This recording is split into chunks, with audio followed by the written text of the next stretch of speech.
Morning. Welcome to the 7th Spirituality and Leadership Workshop. In this workshop, we will experience the 7th dimension of our spirituality, the existential dimension, the meaning of our life, a driver of leadership. The previous workshops discussed how our spirituality and leadership are extraordinary aids in giving meaning to our lives and building our happiness. However, in each dimension, suffering is involved. During moments of contemplation, we do not produce wealth, which implies a personal impoverishment. Contemplation leads us not to become attached to things, which has a personal cost. Wisdom, virtues, the practice of generosity, justice, moderation, imply renunciation, sacrifice, and suffering. Building transcendence, goodness, beauty demands sacrifices. Being faithful to our higher, more spiritual values implies renouncing lower, more material values, renouncing pleasure.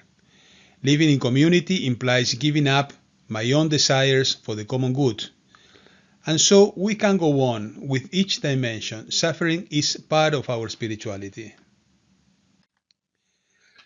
Do you think suffering can have any meaning? 3,000 years before Christ, the Epic of Gilgamesh describes how a spiritual journey helps us to overcome suffering. Gilgamesh, a demigod, at first felt powerful, invulnerable, and as a consequence, he was insensitive to others, selfish and cruel, until he experiences suffering with the illness and death of his best friend. There he begins a personal search to find the meaning of suffering. He discovers that we all suffer, we all get sick, we all live. That discovery led Gilgamesh to become more sensitive, more human, a better person. Have you ever thought about the origin of suffering? 500 years before Christ, Prince Siddhartha confronted suffering. That was the beginning of his journey of spiritual growth. Meditating, he attained his enlightenment, becoming a Buddha, the awakened one. In his Four Noble Truths, he expresses that suffering is the result of our desires, and to eliminate suffering, we must eliminate our desires. However, he realized that eliminating desire was impossible, as asceticism did not eliminate suffering. He proposed a middle balanced path, introducing meditation into our lives, which leads to a full life with full awareness and wisdom. Suffering seems inevitable. A mother suffers in childbirth. Parents suffer for their children. Students suffer when they study. Athletes suffer when they train. We suffer when we work. Suffering is the price we pay for a better reality. For Jews and Christians in the Old Testament, suffering was very present. Look at these passages of the Bible.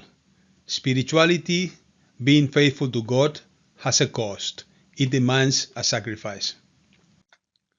There are several episodes in the New Testament that show the role of suffering for a higher purpose. The Beatitudes are preceded by suffering, but end in spiritual fulfillment. In the passage of the rich young man, Jesus says, "If you want to be perfect, sell what you have and give it to the poor, and you will have treasure in heaven. Then come and follow me."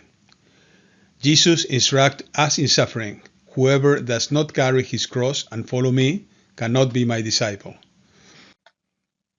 For the Neoplatonists, suffering was part of our spiritual path, purification, enlightenment, and union.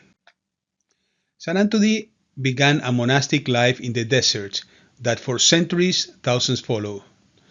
He abandoned his life in Egypt after hearing the episode of the rich young man.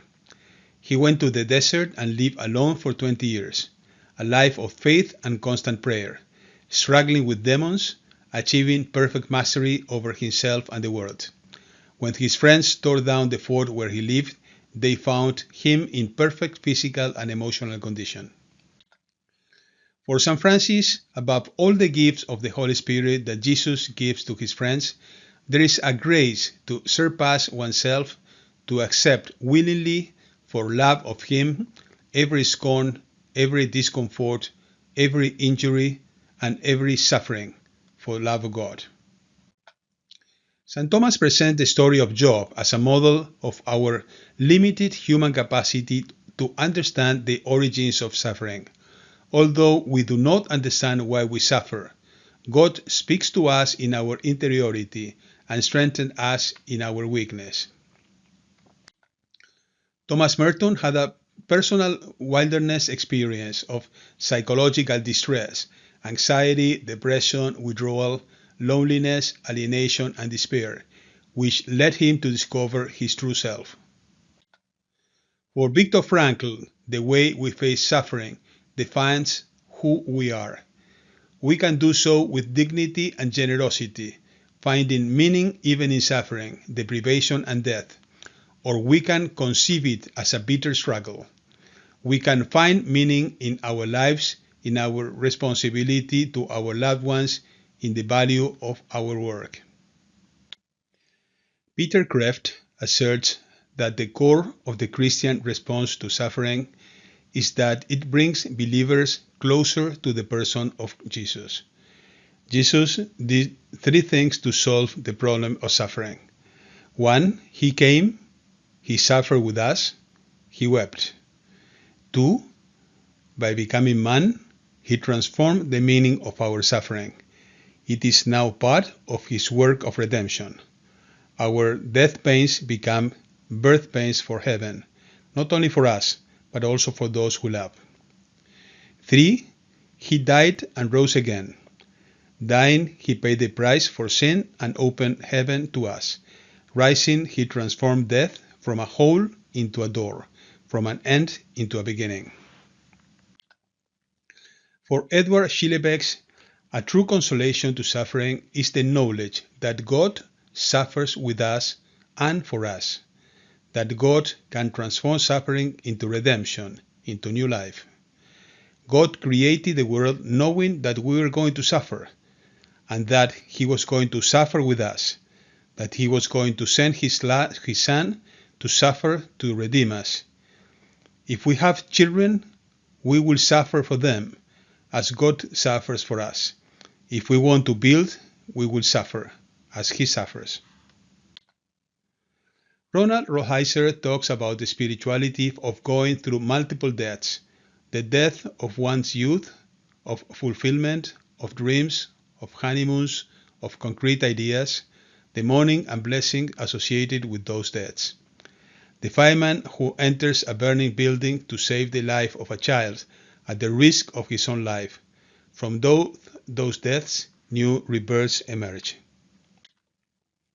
For Harold Kushner, it is more important to have a good response to suffering than to find out its cause.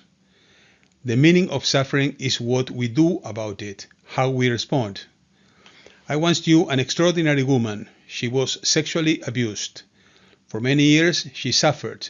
She asked God why he allowed it to happen, until one day she realized that having the personal experience of descending into the hell of sexual abuse and being able to get out allowed her to help other women who suffered the same trauma, descending with them into the hell of their sexual abuse to help them get out. Her spirituality led her to find the meaning of her suffering, to heal, to transform herself, and to become an agent of social action, helping other suffering women. And so we enter into the second part of this workshop, our power to find the meaning of our existence and the capacity to transform suffering, drivers of a leadership culture. The search for meaning and the capacity to transform suffering illuminate our vision of the future, promoting a better world, transforming suffering. They inspire, enlighten, energize, create a mission, values that arise from transforming our suffering. They help us to create relationships and community, united in the same meaning. They clarify our discernment. They are engines of transformation and social action. The discernment dimension of our spirituality maximizes the intellectual capital of nations and organizations. The wisdom that suffering produces can build human capital, help us understand suffering, and build knowledge and wisdom to overcome it. It creates social capital, greater sensitivity, shared feelings, empathy, relationships, new behaviors, social commitment. Suffering with the person who suffers fosters social commitment, people with shared sensitivity. Builds renewal capital, innovation to help overcome suffering, transform lives, healing, and social action. Builds process capital, producing the best to help society.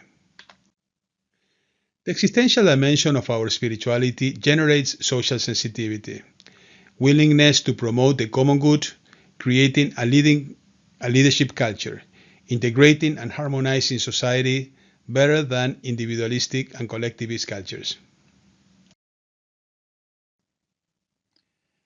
This concludes our workshop. For our learning in this workshop, we relied on the wisdom of many who have reflected on the meaning of their lives and on trying to understand and transform suffering. The supply and demand curves that govern our markets are based on utilitarianism, which seeks to maximize pleasure and minimize pain. And this impacts our decisions. It is essential to accept the inevitable reality of suffering, to try to understand it and to transform it. Thank you very much. Have a nice day. I invite you to visit my website, where you can download for free some books that I wrote, which contain the research material that give foundation to these workshops. You may be interested to go to the sources, to more than 500 thinkers who reflected on these issues. You can also find videos summarizing these books.